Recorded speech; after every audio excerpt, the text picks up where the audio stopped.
Kalau di kandang kalian bertahun beternak kelinci tapi masih aja nggak dapatin hasilnya, menurut aku pasti ada yang salah dari kalian beternak kelinci.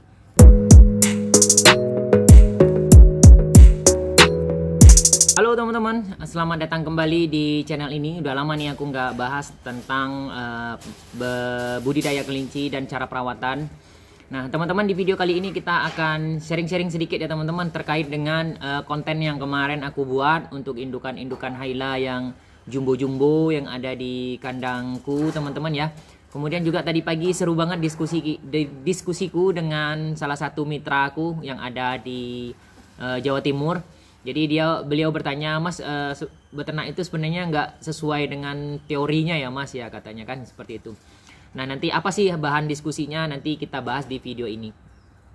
Untuk yang pertama teman-teman, terkait dengan konten kelinciku kemarin memang ada beberapa. Alhamdulillah di bulan September ini kandang Dena Raya Farm kelincinya kan pada lahiran semua teman-temannya, dan anaknya ya alhamdulillah.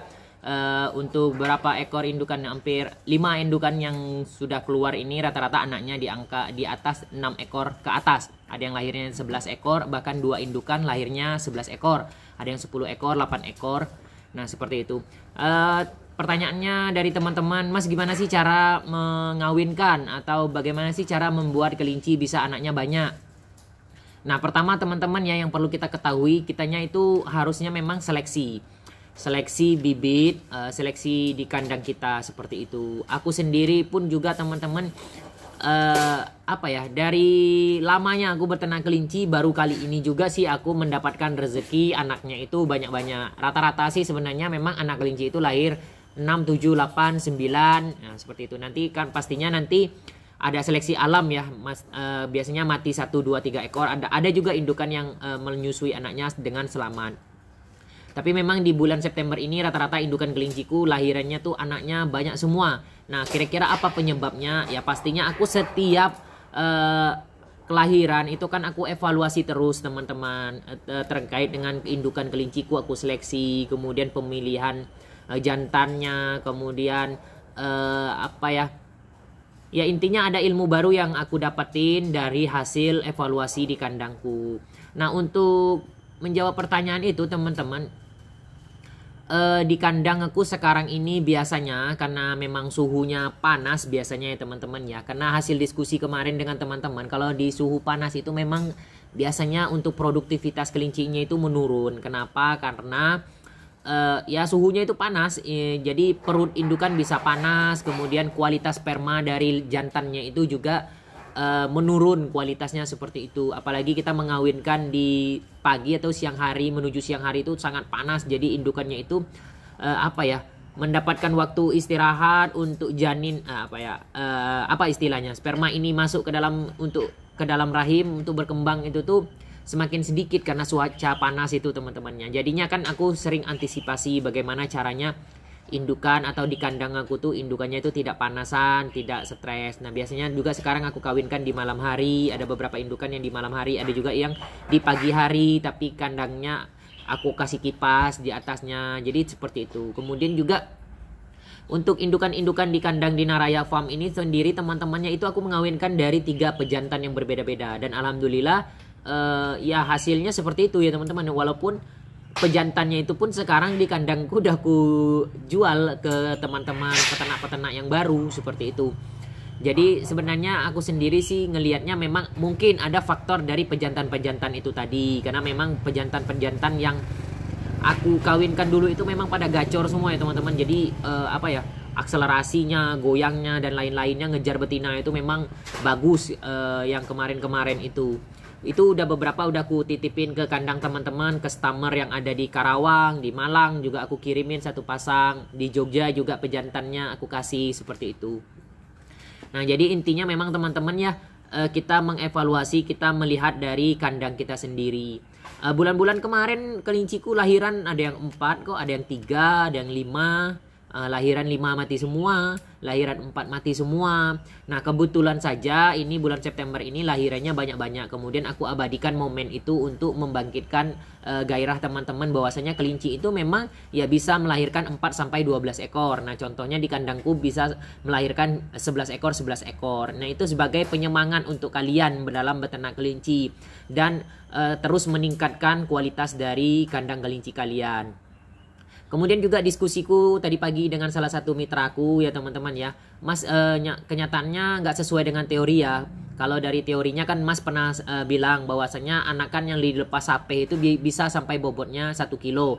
Sekali lagi aku bilang teman-temannya, kenyataannya aku tuh nggak pernah bilang kalau bisa sampai 1 kilo. Ranknya itu biasanya aku bilang kalau anakan lepas sapi itu bisa bobotnya itu 0,8 sampai 1 kilo. Kalau perawatannya bagus, nutrisi pakannya bagus dan lain-lainnya. Nah ini kan memang mitraku ini kan memang apa ya, dalam istilah itu mengcopy paste semuanya yang aku berikan, baik itu tata caranya, SOP-nya dan lain-lainnya, bahkan pakan yang digunakan juga pakanku. Beliau tadi kita diskusi tadi, ini ada indukan yang lahiran 4 ekor itu anaknya cepet banget ya gemuk-gemuknya. Indukan yang anaknya lahir 8 ekor tapi kenapa ya anaknya itu nggak begitu gemuk gitu, nggak begitu gemuk-gemuk gitu. Kalau yang 8 ekor tadi anakannya itu 0,5, 0,6 untuk usia 40 hari. Tapi kalau yang 4 ekor, 3 ekor, 5 ekor itu bisa 0,8, ada yang 1 kilo juga katanya. Nah biasanya itu tadi aku jawab gini teman-teman ya. Itu memang bisa keadaannya seperti itu. Kenapa? Karena memang kalau anakannya yang 4, 5 itu kan puting indukannya itu kan biasanya 8, 9, 10. Nah kalau memang anaknya itu 5, itu kan air susunya bisa jadi banyak toh. Jadi 1 ekor anakannya itu bisa dapat 2 puting, seperti 2 puting indukan. Jadi kan anaknya itu menyusu itu lebih kencang gitu. Tapi kalau anaknya yang 8, yang 9 ya pastinya kan dia harus berbagi kan. Kemudian nanti juga kita bisa lihat faktor dari masing-masing indukan. Nah, masing-masing indukan ini kan juga kadang air asinya, air susunya itu kan berbeda-beda banyaknya teman-temannya. Terlebih lagi kalau misalnya sudah lahiran banyak, air susunya sedikit, ya pasti anaknya akan kurus-kurus ketimbang dengan yang lahiran sedikit kemudian air susunya banyak. Nah, biasanya logikanya seperti itu teman-teman. Pasti kalau kita beternak kelinci itu pasti akan ada dinamika seperti itu. Tidak semuanya kita pukul rata. Bisa aku sampaikan bahwasannya kelinci yang lepas sapi itu bobotnya 0,8 1 kilo. Ya enggak juga teman-teman ya. Tergantung dengan faktor-faktornya tertentu. Bisa jadi karena indukannya ini kan air susunya sedikit. Tapi kan aku sudah mengikuti SOP-nya dari Emas. Ya gunanya kita beternak kelinci seperti itu ya teman-teman. Kita mensiasati bagaimana, oh ini aku sudah ngikutin SOP-nya, ngikutin pakannya, tapi kok anaknya kurus-kurus. Nah itu bisa jadi karena air susu indukannya itu beda karakter. Misalnya dengan indukan yang ada di kandangku. Nah untuk itu kita tingkatkan air susunya. Misalnya seperti apa, kita kasih jagung manis misalnya. Kemudian kita kasih daun katuk, kita kasih daun indigo vera, daun trigantera. Walaupun sedikit-sedikit, tapi kalau setiap hari kita kasih kan itu meningkatkan air susu induknya. Jadi seperti itu teman-teman. Jadi diskusi kita tuh tadi tuh seperti itu. Kemudian juga tadi itu juga ada pertanyaan. Berarti kalau bobotnya 0,5, 0,6, berarti targetnya kalau 3 bulan atau 100 hari itu nggak sampai ya mas 2 kilo. Terus juga tadi aku sampaikan gini, ya belum tentu. Karena apa? Kan walaupun dia ketika baru disape bobotnya 0,5, tapi ketika dia disape itu kan bisa kita satu-satukan kandangnya. Maksudnya tuh satu kandang 1 ekor atau satu kandang 2 ekor. Nah ketika kita berikan makan yang bernutrisi, kita jaga kelincinya agar tidak sakit, tidak kembung, tidak mencret, tidak scabies. Nah itu juga bisa meningkatkan pertumbuhannya lebih cepat karena ini kan masa growing ya teman-teman ya, masa pertumbuhan. Nah itu bisa kita tingkatkan, bisa kita kasih makan pelet yang bernutrisi, kemudian juga kita kasih misalnya tambahan hijau tadi yang mengandung protein tinggi, serat tinggi seperti itu tadi. Nah itu juga bisa, bahkan mungkin bisa mengungguli anakan kelinci yang tadinya bobotnya 0,8 1 kilo ketika baru disape. Itu bisa mengungguli teman-teman ya. Tidak ada yang tidak mungkin seperti itu. Biasanya di kandang aku seperti itu.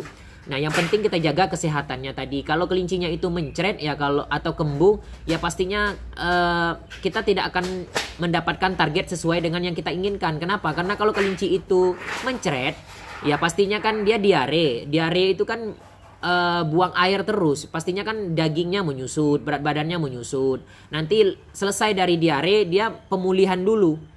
Pemulihan dulu 2 hari, 3 hari, 4 hari, baru nanti akan nambah berat badannya. Itu kan sudah menghabiskan waktu hampir 1 minggu untuk dia sakit itu. Nah, dalam waktu 1 minggu itu tuh dia nggak ada penambahan berat badan, makanya dia nggak sesuai, nggak dapat target kita. Nah, seperti itu. Tapi kalau kelincinya itu sehat, ya mudah-mudahan itu pasti bakalan tembus targetnya dari 1,8 sampai 2 kilo itu insya Allah tembus. Kalau kita perawatannya bagus. Nah, seperti itu ya teman-teman ya untuk diskusi tadi pagi.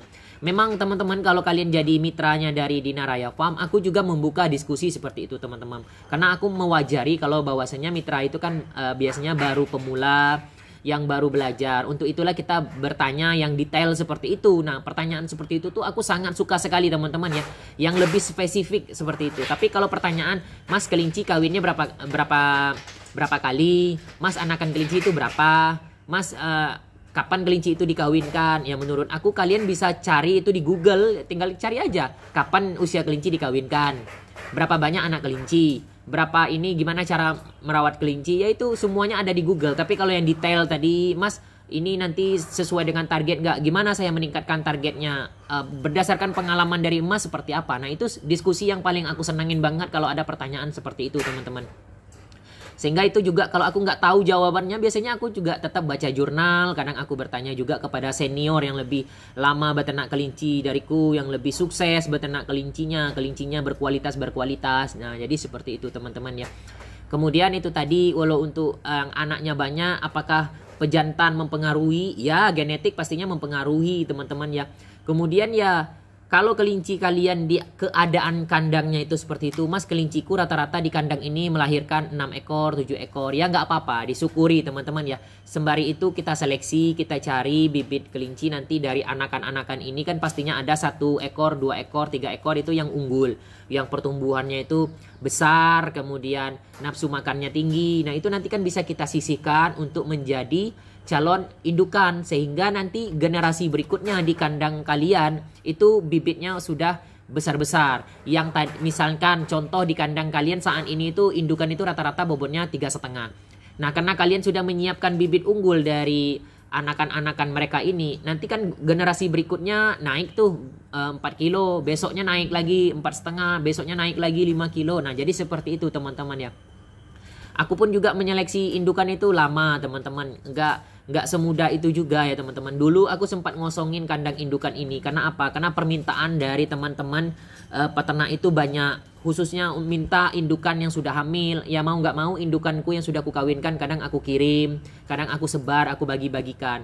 Nah sekarang ini aja aku menyeleksi dari teman-teman yang menyetor sapian dariku. Biasanya ada yang usia 2 bulan, 3 bulan, 4 bulan. Nah itu dia setor sapian sama aku. Terus kemudian aku lihat, oh ini kayaknya bakalan potensi nih menjadi indukan yang